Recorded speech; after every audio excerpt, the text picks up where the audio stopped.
सुनो, सदक़े की बरकत क्या है और सदक़े के बेनिफिट्स क्या हैं? इमाम जाफर सादिक अलैहिस्सलाम से कुछ लोगों ने परेशानी के आलम में पूछा कि मौला बताएं कि परेशानी टलती कैसे है। इमाम ने मुखातिब होकर फरमाया कि अल्लाह की राह में कुछ देने से। फिर जैसे ही इन लोगों ने इमाम जाफर सादिक अलैहिस्सलाम की बात पर अमल किया तो कैसे वो मालदार हुए और कैसे परेशानी दूर हुई।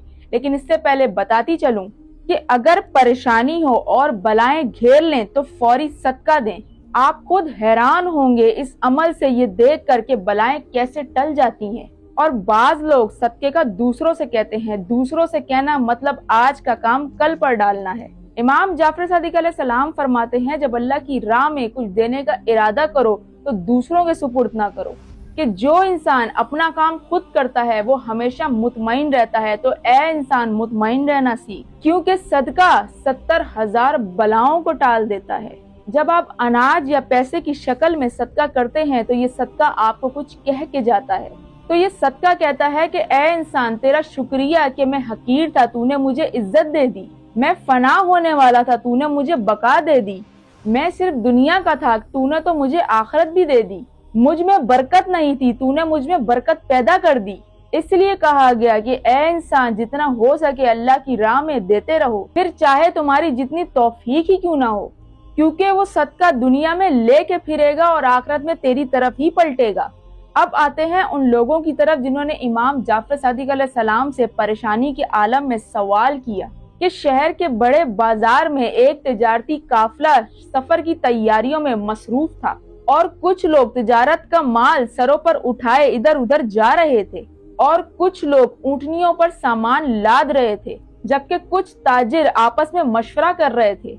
इनकी औरतें और बच्चे अपने अजीजों को खुदा हाफिज कह रहे थे और इनकी औरतें अपने शोहरों को पुकार पुकार कर ताकीद कर रही थी कि देखो रास्ते में खतरा है, इसलिए गाफिल ना होना, अपनी जान और माल की अच्छी तरह हिफाजत करना। जो ही काफिला तरतीब पा गया और तजारती सामान घोड़ों और ऊंटनियों पर लाद दिया गया तो काफिला आहिस्ता आहिस्ता अपनी मंजिल की जानिब रवाना हो गया। काफिले में इत्तफाक से एक खुदा परस्त और मुत्तकी और परहेजगार शख्स इनमें हमसफर हो गए। इनका नाम जाफर था और ये बुजुर्गवार छठे इमाम जाफर सादिक अलैहिस्सलाम थे। देखते ही देखते काफिला शहर की हदों से बाहर निकल आया। अभी काफिला अपनी मंजिल से कुछ ही दूर था कि एक शख्स दौड़ता हुआ आया और जोर जोर से कहने लगा कि ए काफिले वालों, मैंने अपनी आंखों से देखा है कि आगे लुटेरे घात लगाए तुम्हारी ताक में बैठे हैं। जैसे ही तुम वहाँ पहुँचोगे वो तुम्हें लूट लेंगे। ये सुनते ही काफिले में खौफो हरास फैल गया और हर आदमी परेशान हो गया।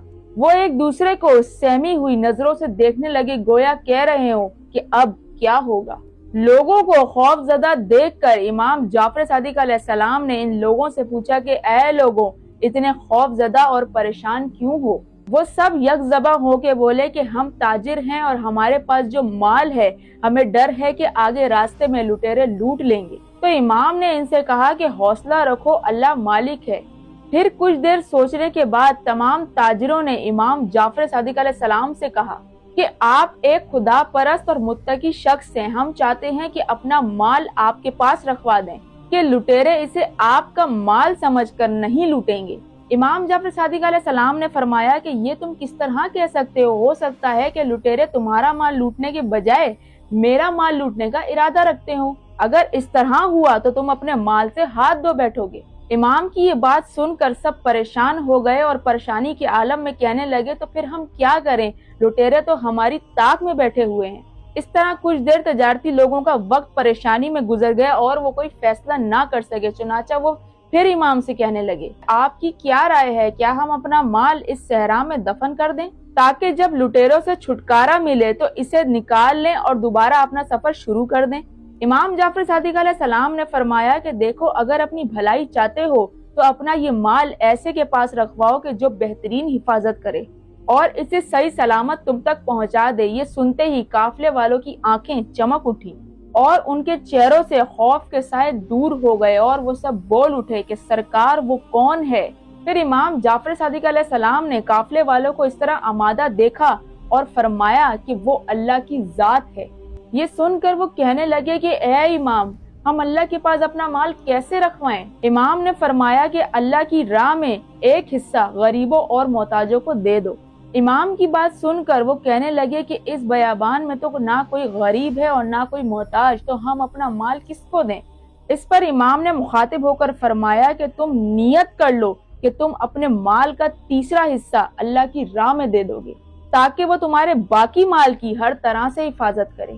یہ سن کر قافلے والے کہنے لگے کہ ہم نیت کرتے ہیں کہ خیر خیریت سے اپنی منزل تک پہنچ کر اپنے اپنے مال کا تیسرا حصہ اللہ کی خوشنودی کے لیے صدقہ دے دیں گے۔ یہ سن کر امام نے فرمایا بس اب تم لوگ اپنے رب کی پناہ میں ہو، خوف کو دل سے نکال دو، اطمینان کے ساتھ اپنا سفر جاری رکھو۔ قافلہ جو کچھ دیر ٹھہر گیا تھا پھر سے چل پڑا۔ ابھی زیادہ راستہ طے نہیں ہوا تھا کہ دور سے گرد و غبار کے بگولے اڑتے دکھائی دیے۔ چوروں اور لٹیروں کے گھوڑے تیزی سے دوڑتے ہوئے قافلے کی طرف بڑھ رہے تھے۔ یہ دیکھ کر سب خوف سے کانپ اٹھے اور بھاگ کر امام جعفر صادق علیہ السلام کے ارد گرد اکٹھے ہو گئے۔ امام جعفر صادق علیہ السلام نے بڑے یقین اور اطمینان سے کہا کہ ڈرو نہیں، اب تم اپنے رب کی پناہ میں ہو تو ڈرنے کی کوئی ضرورت نہیں۔ یہ سن کر لوگوں کو ڈھارس ہوئی اور حوصلہ ملا۔ بڑھتے ہوئے تیز گھوڑے ٹھہرے ہوئے قافلے کے نزدیک پہنچے تو قافلے والوں نے سوچا کہ دیکھتے ہیں کہ اب کیا ہوگا۔ تو قافلے والوں نے کیا دیکھا کہ لٹیرے اپنے اپنے گھوڑوں سے نیچے اترے اور امام جعفر صادق علیہ السلام کے آگے گھٹنے ٹیک دیے۔ ان لٹیروں کا سردار آگے بڑھا اور بڑے ہی ادب سے امام سے کہنے لگا کہ حضور، میں نے کل رات خواب میں آپ کے نانا رسول اللہ صلی اللہ علیہ وآلہ وسلم کی زیارت کی ہے، جو فرما رہے تھے کہ ہم اپنے آپ کو آپ کے حوالے کر دیں اور اپنے برے کاموں سے توبہ کر لیں۔ بس ہم آپ کے سامنے حاضر ہو گئے اور ہم یہ بھی چاہتے ہیں کہ سفر میں آپ کے ساتھ چلیں تاکہ آپ لوگوں کی جان و مال کی حفاظت کریں۔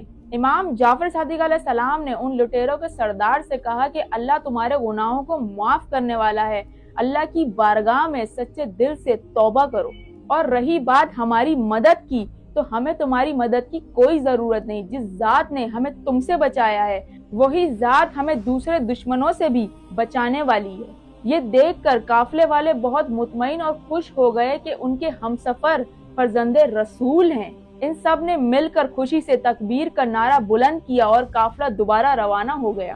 جب قافلہ خیر و خیریت سے اپنے منزل مقصود تک پہنچا تو قافلے والوں نے اللہ کا شکر ادا کیا اور اپنے اپنے مال کا تیسرا حصہ خدا کی راہ میں صدقہ کر دیا۔ تو بے شک اللہ نے اپنے سچے کلام میں سچی بات فرمائی کہ سورہ انعام کی آیت میں کیا فرماتا ہے کہ جو بھی ایک نیکی کرے گا اس کو اس ایک نیکی کے بدلے 10 گنا اجر دیا جائے گا۔ آگے بڑھتے ہیں، پھر قرآن میں سورہ حدید میں فرماتا ہے کہ جو مرد اور عورت صدقہ دینے والے ہیں اور خدا کو قرضہ دینے والے ہیں تو خدا بھی ان کے اس احسان کو کئی گنا زیادہ کر دیتا ہے۔ پھر وہ تمام تجارتی لوگ اپنا مال بازار میں بیچنے چلے گئے۔ صدقے کی برکت سے ان کا مال خوب بکا اور ان نے بہت سا نفع کمایا۔ سب لوگ ایک دوسرے سے کہنے لگے کہ فرزند رسول امام جعفر صادق علیہ السلام کی ذات گرامی ہمارے لیے اللہ کی رحمت ثابت ہوئی۔ پھر امام جعفر صادق علیہ السلام فرماتے ہیں کہ اے لوگو، دیکھ لو کہ اللہ کے ساتھ معاملہ طے کرنے سے کتنی برکت ہوتی ہے اور آدمی کے جان و مال کی کس طرح سے حفاظت ہوتی ہے۔ اسی طرح اچھی بات کہنا، سننا اور اسے دوسروں تک شیئر کرنا نیکی کہلاتی ہے، اور بے شک نیکی کا اجر خدا دینے والا ہے۔